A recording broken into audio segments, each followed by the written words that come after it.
Qual foi tua pressa de hoje? Veio com pressa para cá? Tomou café correndo? Ontem foi outra pressa. Provavelmente nessa semana respondesse aquela pergunta de: e aí, como é que tu tá? Com o famoso na correria. Eu posso dizer como médico que a pressa tá virando uma doença. Só que é difícil da gente enxergar isso, já que ela parece nos conduzir a lugares tão desejados por nós. Sucesso, alta performance. Quantas desculpas utilizamos para correr contra o relógio e fazermos mais? Ao mesmo tempo que a gente procrastina tudo aquilo que não quer fazer. Ei, não tem como ganhar dele. O tempo é lógico, determinante, exatamente o mesmo para todos nós. Eu sempre fui uma criança muito ansiosa, querendo tudo no meu tempo. Era aquela história de: mãe, me leva pro futebol, mãe, tô atrasado para capoeira, mãe, tá na hora do violão. A gente disfarça melhor quando cresce. Mas mesmo assim, ainda fica naquele sentimento: hoje eu vou ganhar do relógio. Hoje eu vou acordar às 5 da manhã.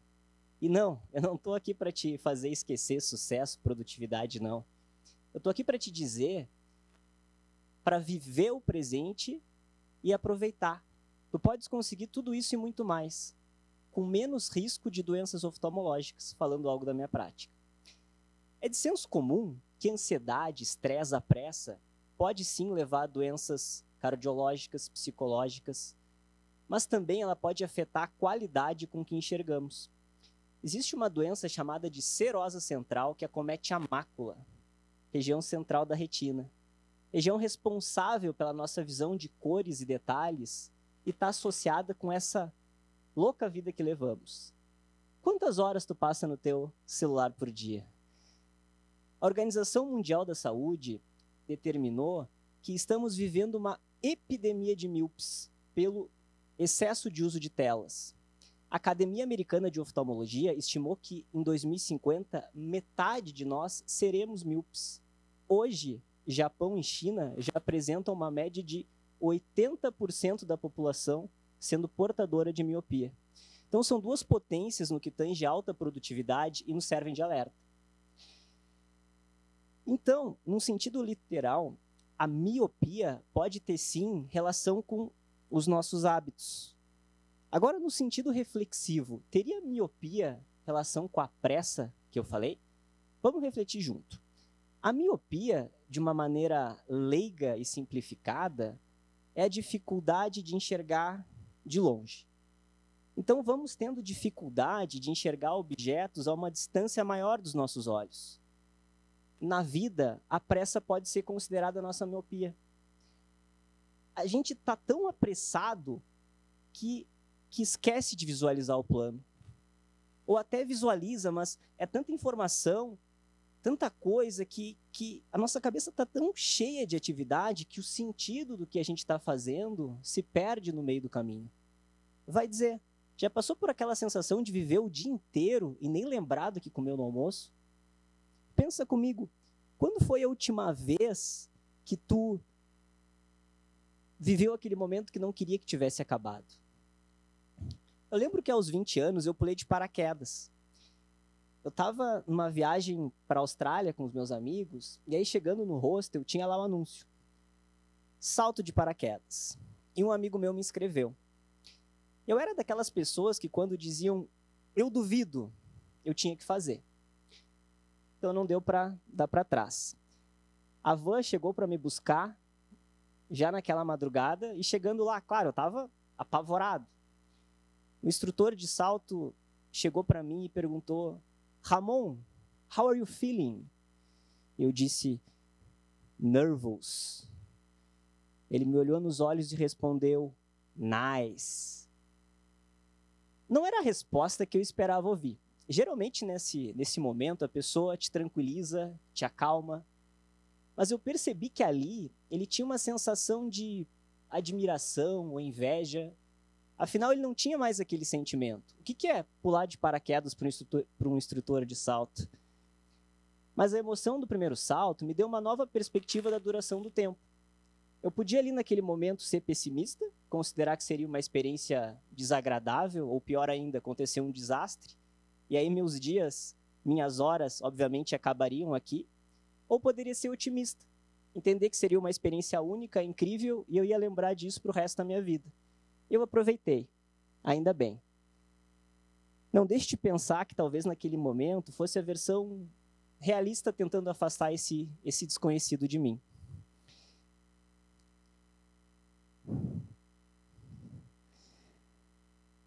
Naquele dia, eu tomei uma decisão importante.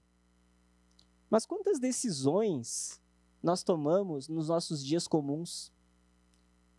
Quantas decisões consideradas triviais são as que constroem o nosso dia a dia?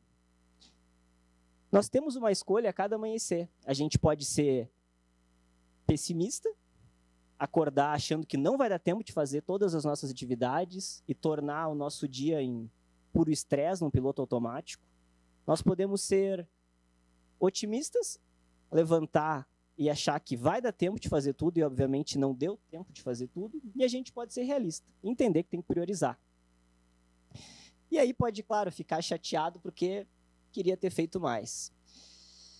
Então, pessimista, otimista ou realista? E aí vem a ciência, diz que o equilíbrio é sempre o melhor caminho. A gente pode tudo, desde que não exagere. Acontece que exagerar se tornou o modo operante da nossa sociedade. É a lei do mais café, café energético, noite em claro. Quem nunca acreditou nessa mentira que ser multitarefa é ser produtivo? Quem nunca tentou dormir 4 horas por dia? Há diversas verdades absolutas aí rondando a nossa vida. Mas o fato é que somos únicos, diferentes. E esse monte de informação provoca diferentes estímulos em cada um de nós. A sociedade nos cobra mais. E a pressão está aqui, ó, nos nossos ombros. Logo, a nossa reação é exagerar, intensificando ao extremo. Esforço, força de vontade, até que deixa de ser bom viver a vida. Será que tem a ver com esse inconformismo nosso de sempre querer ser o que ainda não é? E que quando chegar lá quer ser ainda mais? A verdade é sobre a vida que já está passando. Aqueles momentos duros que nos sobrecarregam parecem durar mais, enquanto os momentos gostosos parecem passar tão rápido. Qual deles tu realmente te alimentas? Segundo Isaac Newton, o tempo flui sem nada de externo, e com outro nome é chamado de duração. Então o tempo é sobre quanto duramos. A gente não pode esquecer que temos duração finita e que cada uma de nossas partes vai se perder.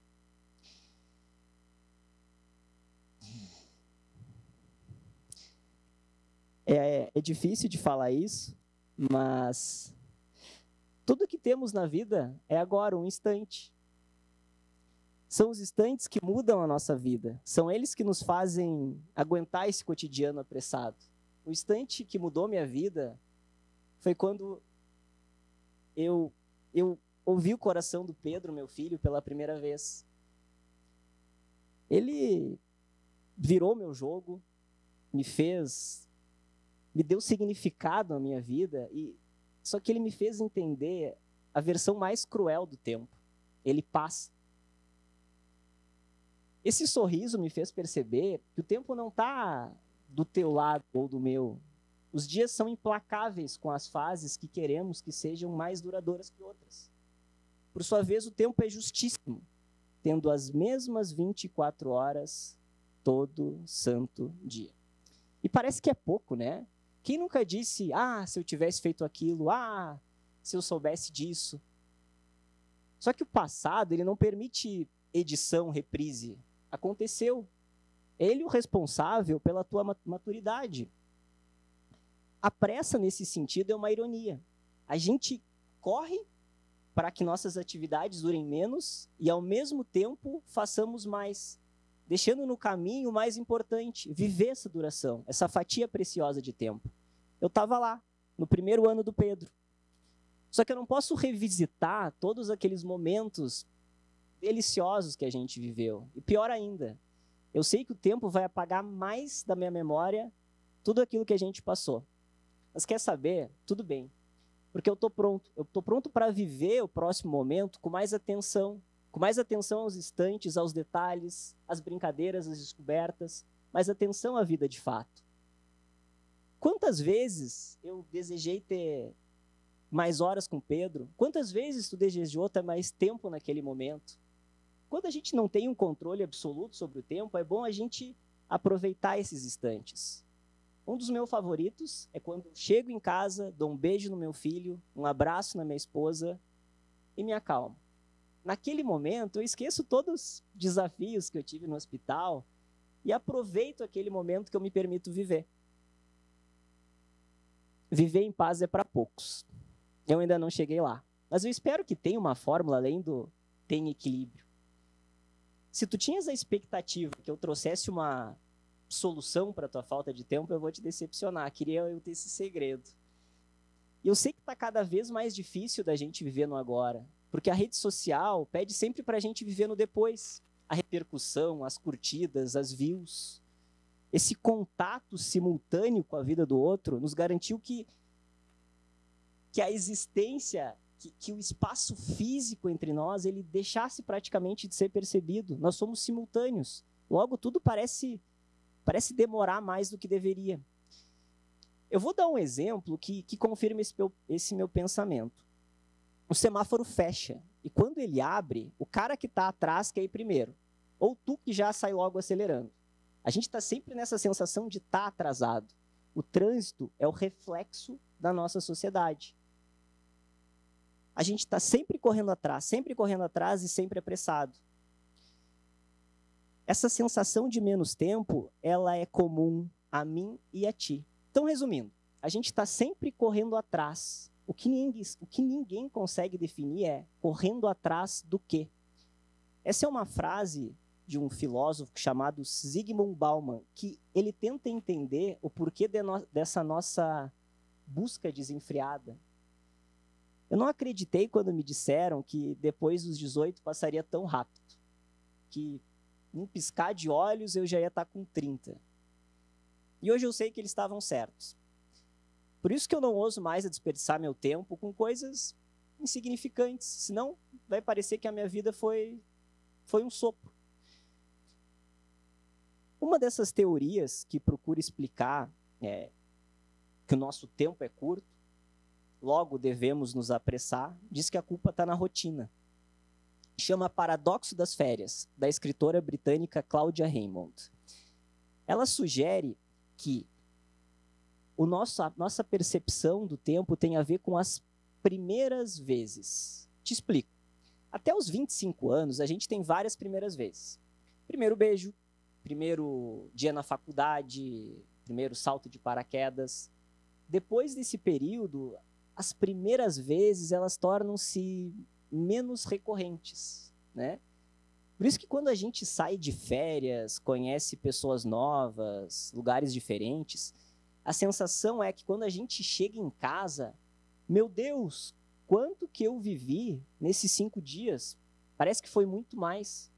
A intensidade do momento, combinada ao volume de memórias, daria uma sensação de mais tempo vivido. Enquanto a rotina, por conta da repetição, cria um lapso, parecendo tudo igual.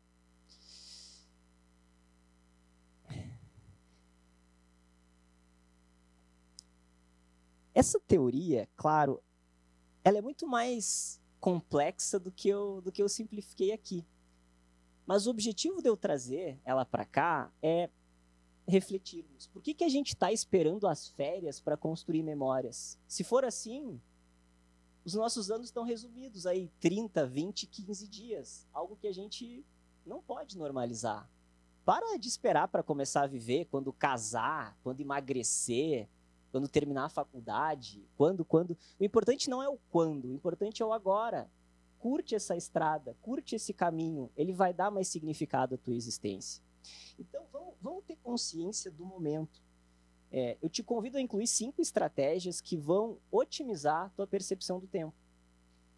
Número 1, terceiriza o que não é obrigatório. O que não te traz prazer, dinheiro, ou aprendizado, não merece teu tempo. Número 2, para de procrastinar, faz logo o que deve ser feito e não deixa isso te atrapalhar depois nos teus momentos felizes. Número 3, dorme e dorme sem culpa quando estiver exausto. Uma pessoa cansada não consegue ser produtiva, não consegue aproveitar o tempo. Número 4, escolhe bem quem vai estar contigo nessa jornada. Que ela te dê um abraço que te acalme, que diminua a tua ansiedade. E número 5, quando estiver na rua, fora de ambientes fechados, contempla a vida. Deixa os teus olhos registrar as lembranças. Eu quero ensinar o Pedro a não ter pressa. Só que eu preciso fazer isso vivendo com ele. De fato, eu sei. A gente tem todo o tempo do mundo, menos um instante que já passou. Que a gente possa dizer que não perdeu tempo, mas que duramos sem pressa por toda a nossa existência. Muito obrigado.